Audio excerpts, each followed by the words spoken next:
9-hour journey, we finally arrived in Kathmandu, and we went to a restaurant around the corner here, and when we sat at the table, we got the menu out and realised that the price was ridiculous. Not only was it really expensive, that on top of that they charge a 13% tax and a 10% service charge. So it was like bollocks to that. We saw another place from the balcony, which was like a local Tibetan place in Kathmandu. We did what we always hate doing, and that's get up and leave without buying anything. So we sat down, got up and left, and found another place. But so we're a bit naughty by us to do that.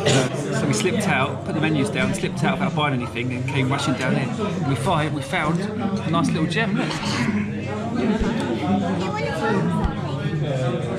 I've got Charlie, rice, dal, veg curry, spicy potato chips, greens, pickles, all sorts of stuff. And the girls will have my curd later. They got a chow mein. Chow mein. Look, this is really nice. It makes your tongue go slow. What's it called again?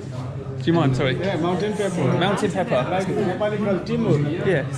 Timur. Oh, Cool. good. Very lovely. So, I like the smell. and I've got a noodle soup with some mountain black pepper as well. Cool. So, see you later. We're here in Durbar Square in Kathmandu. I'm taking my mask off for this so you can hear me, but it's really smoky and dusty. So Durbar actually means palace, so it's where the kings used to rule from, and where they were crowned, and where all of the royal stuff was done. But in 2015 there was a massive earthquake which shook the whole country, but mainly Kathmandu. And unfortunately a lot of the temples and buildings were shaken to the ground, so it's really evident still. There's a lot of struts to help support things. There's a lot of places that are still surrounded with scaffolding. A lot of the reconstruction is starting now, so they're starting to reconstruct a lot of it.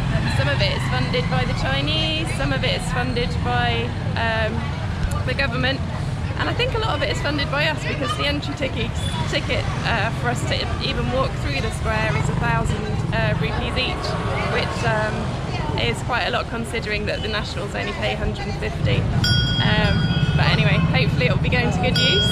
And yeah, I haven't stopped smiling since I've been in this area, because every turn is just beautiful. There's loads of amazing things and just architecture and really nice things to be seeing. So there's a surprise around every corner. We love it. It's great. I don't want one. So this is the Kumari Bahal, and it's where the living goddess Kumari lives. The goddess is actually chosen through a really strict process.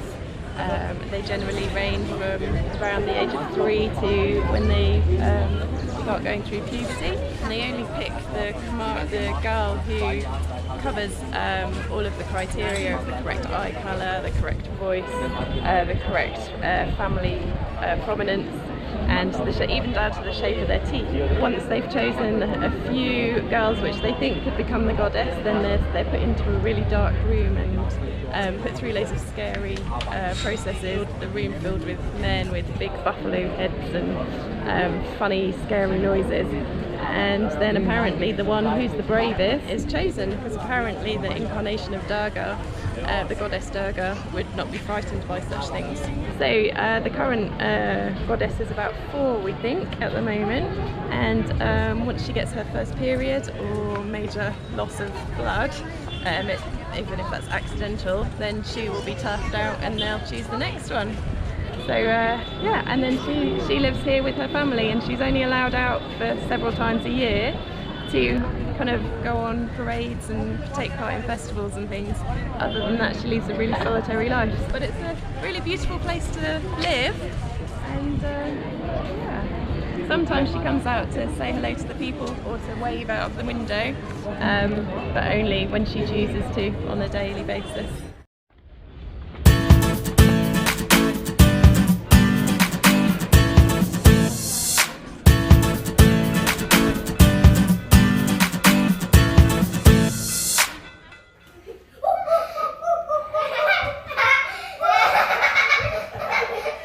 Girls, stop fighting!